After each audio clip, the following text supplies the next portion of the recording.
Okay, so last time we were finishing up on how volcanism relates to plate tectonics, and they relate very much. And we're going to talk more about this in our next unit. So this is just a summary right now. So remember, there's three ways in which magma is generated: from decrease in pressure, increase in temperature, and increase in volatiles. Okay, so places where mafic magmas come from the mafic-rich asthenosphere coming up. Remember, the more dense materials, the mafic materials, are down below in our asthenosphere. As it comes up, they become more felsic, which is our crust. And so that felsic stuff comes up. If it cools off really quickly, it will form into our mafic oceanic crust. And this happens often because of the depressurization of the magma as it comes up from the hot spot, and compression coming up from a divergent plate boundary as the material is rising. Okay. Now, places where we have convergence is where we have often the release of the volatiles, and therefore we have felsic materials as it's actually coming up, cooling off to either become felsic or intermediate magmas in convergent plate boundaries.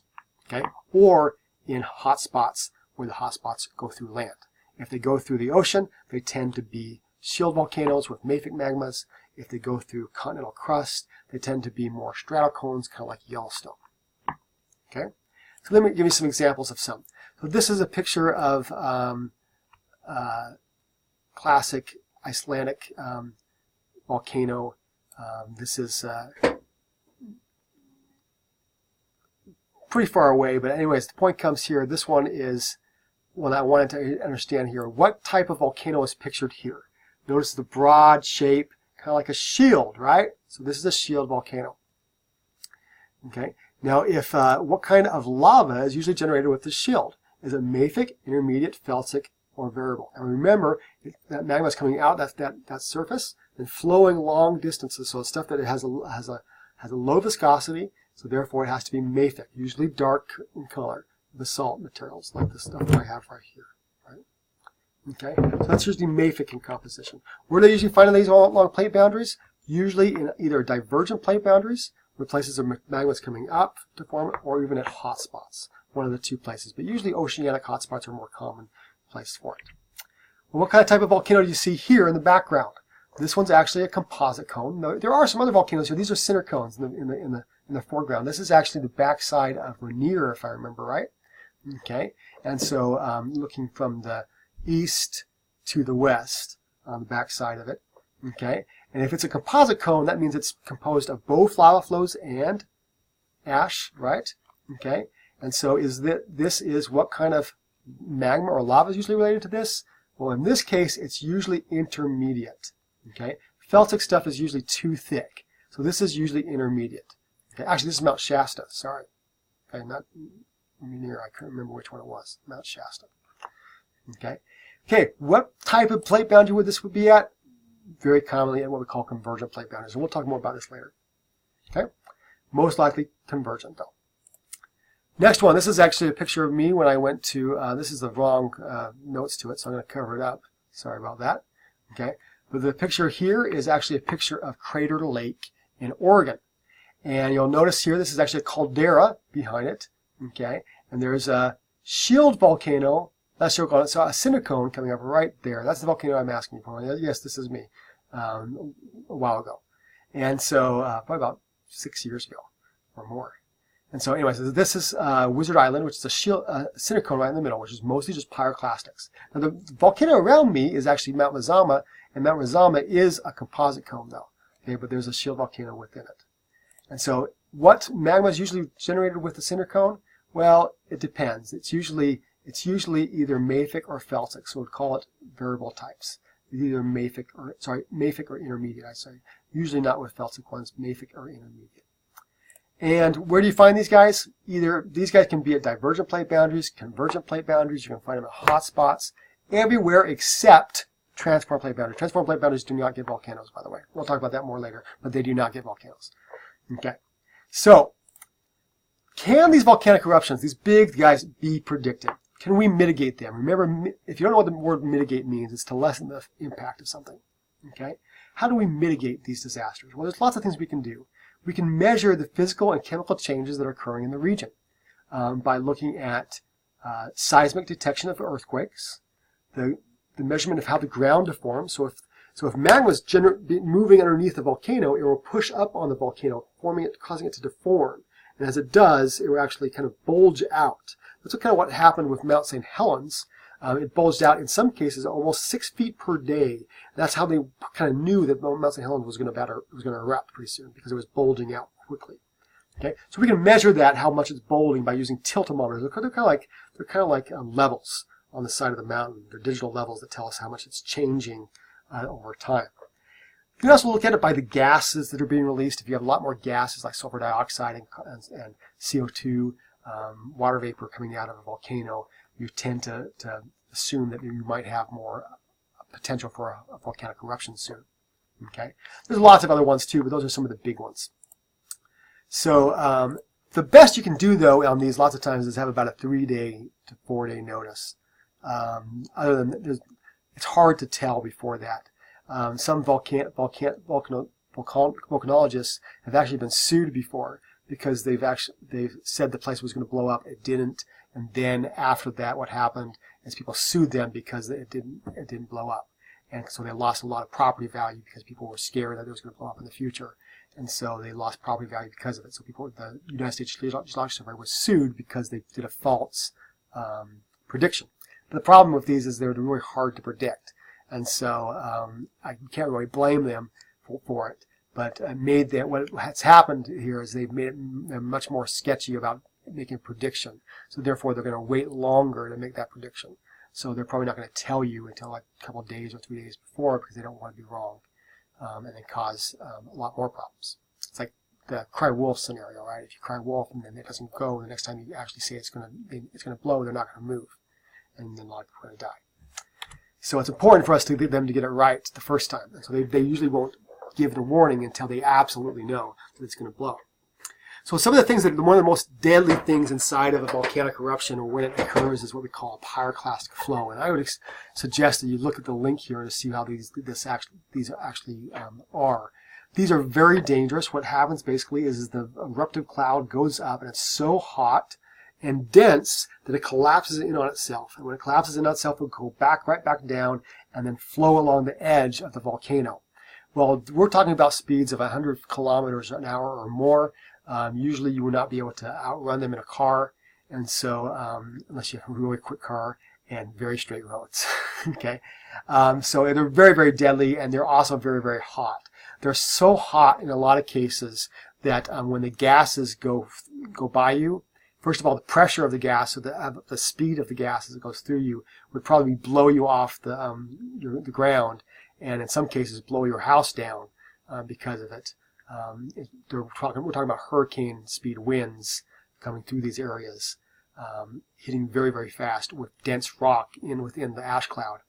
But there are temperatures of around 700 degrees or more. So if the first breath you take, and if you got it full blown, like hit full bore, it would pretty much disintegrate your lungs because of how hot it is. And so it's the number one cause of death in a volcanic eruption is a pyroclastic flow. They're very deadly. A lot of people die in some other ones in the future, and there's some examples of them in that video there. This is lahar. There's some examples. Let's click on there to show you some examples of lahars. They're basically volcanic mud flows. The volcanic ash mixes with the water in the region, and therefore will come down in this mud. Now, once that mud actually stops, flows, it almost goes about as hard as concrete. And so it's very, very deadly, and if you get caught in it, it's hard to actually swim in it or do anything like that, and so you basically get buried alive, which is what happened to the city called Novella del Ruz. Now, I'll warn you about this link. This link is kind of graphic, but it's very, very real. It shows this whole city that was in the way of this eruption that happened back in the 80s, late 80s, and killed 23,000 people. And what this volcanic eruption did, it basically happened overnight, and this base lahar went down the valley and buried this town, killing 23,000 people. What this did is it actually showed people all over the world what could happen during a volcanic eruption. This young lady here was actually buried alive. She was, only part of her was her head, and so they started trying to dig her out. But the thing is that there was so much water still in it that as the sediment would go down, first of all, it's collapsing her lungs, and then all the water's going up, and so it's actually causing her to actually be buried alive and die because of drowning, in a sense. So they were actually bailing water out of this hole and trying to dig her out, but then all the mud was still constricting. She basically had a collapsed lung. She died soon after they got her out. It was kind of a sad story. But the story, though, actually triggered our nation and other nations around the world to actually do something about it. And so they actually have this program called the VDAP program in the U.S. United States Geological Survey, going around the world teaching people the dangers of volcanic eruptions and how to know the signs of these volcanic eruptions. So I suggest watching the link. It's about 10-15 minutes long. It shows some of the history of what happened there back in 1985, but it can be graphic. You can see dead bodies and things like that in the event there. So question I have then is this last section here. So how does and why and how has volcanism affected the development of our Earth? Well, what if we had no volcanism? What would happen to our planet if we had no volcanism? Would that be great for us? Nobody would die from it? What if we had too much volcanism?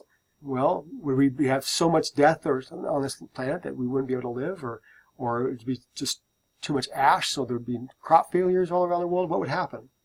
Do we benefit from the effects of volcanism? How have volcanism impacted our lives and the lives of the beings on our planet? How has historical volcanic events affected us and our society? And can we predict volcanic eruptions, and how can we mitigate those effects of this? These are all questions that help us understand how these things, the volcanoes and understanding of igneous rocks, can impact us in our daily lives. Well, what if we had no volcanism? Well, if we had no volcanism, first of all, we would have no air on our planet. We don't know atmosphere. If you look at Mars, its atmosphere has slowly gone away, and partly the reason it's slowly gone away is because the volcanic nature of Mars has slowly died. The heat inside that planet slowly died, and as it does so, it's no longer spewing out the gases that it needs to actually maintain a volcanic atmosphere. So our atmosphere is mostly made out of nitrogen and oxygen and some CO2. Well, that's not what comes out of volcanoes. However, with the volcanoes, the gases that do come out actually our plants love, and therefore they take that material from the volcanic gases, which then actually plants, through the process of photosynthesis, make our modern atmosphere today. But our atmosphere in the past was due to volcanism. What if we had too much volcanism? Well, if we had too much volcanism, we would have too many gases in our atmosphere. If we had too many gases in our atmosphere, our planet would be a lot like Venus, and we would not be able to live on this planet because we'd have too much greenhouse gases in temperature, and on Venus, because of it's so volcanically active, on the surface is about 1,000, I think it's about 1,000 degrees Fahrenheit, if I remember right. Very, very hot. You would not be able to live on it. Plus the air pressure is so much that you wouldn't be able to live. You'd be crushed like a bug. So we absolutely, we have to have volcanism to be alive on this planet, but we also can't have too much, otherwise we will die. Okay, so do we benefit from it? Yeah, we do. We actually are alive today because of it, but we also get mineral deposits from it. We get our gold, our silver, a lot of the things that we get every single day, the metals that we get are because of volcanics. So that's good. Okay, we get heat from it, geothermal heat. We can get a lot of different things from it. We'll explain some of those a little bit. Historical volcanic events, have they affected us? Yeah, they have. You talked about this earlier during Tambora, when it blew up and caused crop failures all around the world, right? Killed people all around the world and actually caused political changes. When it happened during the Revolutionary War, it actually helped us, the Americans, to actually win the war in a sense during that time frame. Can we predict volcanic eruptions? Yes, we can. Can we mitigate them? Yes, we can as well, but with limited impact. But out of all the disasters we're going to be talking about in this class, volcanic disasters are probably the ones that we can mitigate the best. Okay, then we're going to go from there. We're going to start talking about benefits of volcanism next time, this last unit, and then we'll pretty much be done with this last one. This will be the last section.